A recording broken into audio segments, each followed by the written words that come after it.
All right, let's get to it. Let's talk about the Tigers, guys. Let's start with the positive side of things, which is this team got a terrific comeback victory today. Yeah. And unlike last year, this offense is showing some pretty significant explosiveness. And from weird places. Ramon Santiago and lately Ryan Rayburn and Brandon Angel, let's be honest. I've never hitting over 300. Right, that's a different kind of place. But, you know, that is a little bit like the formula of 06 when the bottom half of their order would rise up every now and then, and the starting pitching. And that's what has been, even without Armando Galarraga having a great start at all, the starting pitching has been the difference. Yeah, no, I agree. And I think, you know, obviously Cabrera's had a terrific start. He's cooled off a little bit. I still think Max is going to come around. He started to this weekend a little bit, even though he's going to take the week off this week, which is odd timing. But, you know, he's too good of a hitter. And I think eventually he's going to work it out, too. So, as some of those other guys will probably come down a little bit, I don't think they can predict that Ryan Rayburn's going to go grand slam, 3-run homer every single night. But, you know, and Curtis Granderson, you just showed the highlight of Granderson. I mean, another 10 homers for him. I mean, that's a great power surge as well. And they're getting good production out of the shortstop position as a whole. Between and Everett, that's getting the job done. But if I had told you at this point that they would be sitting in first place with basically getting nothing out of Carlos Guillen, I think you'd tell me that I was nuts. If they can get him to come around at all, that would be significant, but I just don't know what's going to happen. No, I don't either. And that thing could almost be over, the Guillen thing. And I agree. I thought Ordonez is going to come back. But the other shoe that I just keep waiting to fall, and it's fallen at times, is that bullpen. And I know Rodney... Stop there before you get to the bullpen, and we'll come back to that. You guys both say you expect Ordonez to come around. I do. I mean, this has been going on for a year plus now. I mean, we're he hit over 300 last year. But the power, in terms of him being able to drive the ball like he used to. Now, if you're talking about him being a singles hitter that can knock in runs, that's one thing. I mean, you guys anticipated 54 doubles. I mean, there's still power to be had there. He may not smash 35 or 40 homers anymore. I agree with that. That may be a thing of the past, but he can still be a potent guy in that lineup, I think. I mean, it's been embarrassing, honestly, what he did the first month and a half. I guess where I'm coming from is it just worried me a little bit that you're looking at 30, 35 games where this guy has exhibited virtually no extra base power. I agree with that, but they're more balanced in their lineup this year, and to me that's a bigger positive than they were doing. The balance with a little bit of speed, the bottom of the order, power from different spots.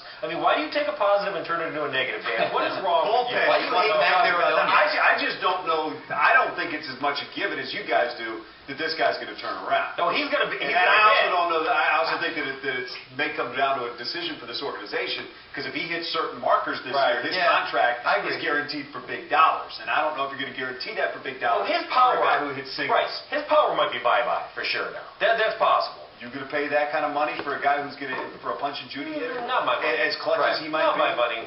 Not my money. Somebody else's money. You might do. Get to the bullpen. Go ahead. Yeah. Concern. I mean, it's still a concern. It is. And you know, that gem that Verlander pitched and to have that blow up. Now, I know Rodney hasn't blown a save yet. He's back in that scary territory, putting guys on base and stuff. I'm still concerned. I think that shoe's going to drop. And I'm actually very interested to see what Dontrelle Willis does next, because they've clearly treated this guy with kid gloves. And I want to remind everybody, this is Major League Baseball. This isn't like third grade English where you're graded on a curve. You know, I almost feel like he got out of the start last week and we're all kind of like... Especially when your curve doesn't find the but didn't it seem like the general reaction to his start the other night was, hey, you know, it wasn't quite as bad as I thought. It's got Major Leagues. You know why they said that? Because he didn't throw the ball into the stand. No, I know. Believe me, that's all they cared about. I think when he walked two guys... he walked two guys, which is much better than I thought. I thought he was going to be terrible. However, the first inning, the ball was coming out quicker than it was going in. So I give him credit for being better than we all thought, but if he does that again tomorrow, goes 4 1/3 and gives up, 8 hits, sorry, that's not good enough. I mean, I don't care what he makes. They got to go back with... Personally, I think Zach Miner gets beat up more than he should, but they should go with somebody else other than Willis. Quick 10 seconds. Armando Galarraga. We did not know if he was going to be able to repeat what he did last year. Level of concern for him, quickly. Not that high, not that high. I think he'll rise again. He's on a short leash. If Bonderman comes back soon, I think he'd be one of the first ones to go. All right, hang in there. We're going to come right back. When we do, we got plenty more to talk about Chauncey Billups and the job that he's done. Now set for a big series with the Lakers. We'll talk about that and much, much more. Stick with us. All right, guys, let's get to it. Let's talk some NBA. The boys are at the round table. Bob Wadowski and Jamie Samuelson. Let's start with the Nuggets and the Lakers. Guys, I got to tell you, it takes a lot for me to get intrigued by an NBA series this time of year. This is because you're all hockey. No, this is an intriguing series. I mean, the Nuggets are a good team. They're not, you used to look at the Nuggets and think, all right, weak, they'll fold. I don't know about that anymore. They got that Billups guy. He has helped. I don't know if you noticed, but Chauncey Billups is out. Where was he before that? Yeah, I have no idea. I'm telling you, I think the Lakers are fragile. I think if it comes to, and I know you guys are going to yell at me. If it comes to the NBA Finals, the Cavaliers against the Lakers will sweep them.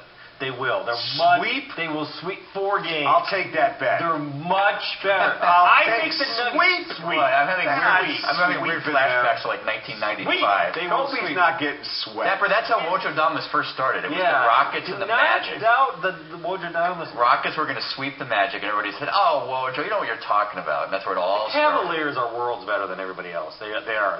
They're very good, but a sweep. If I could answer, that means 4-0. Yeah. You're aware of that. It might even be a sweep in 3 games. Dan, if I could answer the question you asked, as opposed to Wojo, who took the platform to brag about some predictions. It's okay. I just felt like I was talking to Caputo. I agree. You want to fire Matt? Yeah. I agree that the Lakers are fragile, but I still think they're going to beat the Nuggets. I really do. Because, I mean, look, this happens a lot in the playoffs. Remember last year, the Celtics, they were fragile. They got taken to 7 by the Hawks and 7 by the Cavs, and they just stormed past the Pistons pretty well. I think the Lakers will do it. I don't know who's going to guard Kobe on that team. I love what the Nuggets are doing so far. But they haven't played a team yet who put up much resistance. The Lakers will put up more resistance. No, they've been good. And you know what? I think this is a great story, regardless of what happens for Chauncey, and a guy that I think we're all very fond of. Yeah, we're all rooting for him. And again, I'm not going to revisit the trade. That was done for a reason, and I understand those reasons. But just for him, going back home after going home the first time, and it did not work at all. Whatever happens from here on out, this has been a huge success for him. If he wins the series, and even if he doesn't, even if they take the Lakers to 7, you got to put Chauncey Billups back up into superstar category. You do. If he takes that team to the NBA Finals, Chauncey Billups is back to superstar or really good leader. He's averaging 30 points a game in the playoffs. A really good leader. No, he's scoring like crazy. Will the Nuggets sweep the Cleveland, or will Cleveland sweep the Nuggets? No, the Nuggets will give Cleveland a series. Let me get to this real quick. Jamie, let me start with you since you're baseball elite. Roger Clemens came out and spoke again this week. Yeah. If you had 2 words to say to him, would they be shut up? Yes. I mean, is he convincing I put 2 anybody words of in between anything? those. I can't say that on TV. For you.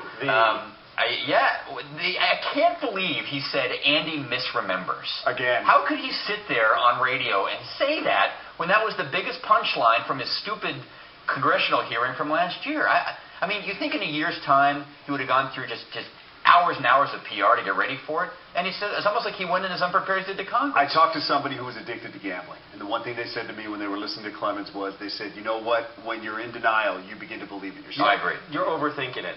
He's just a knucklehead. He's dumber than a box of rocks. He's in denial. No, he's dumb as hell. That's what it is. But we've seen dumb people either play roles on TV or play roles in movies or lie in front of a grand jury or lie in front of a trial. You'd think somebody could get to him. Clemens, 2 words. Shut up. You want 2 more? Jason Giambi. He did it the right way. Right. You know what? Now it's behind him. Yeah. Bob Wadowski, Detroit News, Jamie Samuelson, The Riff Morning Show. We're coming right back. Play of the Week's up next. Stick with us.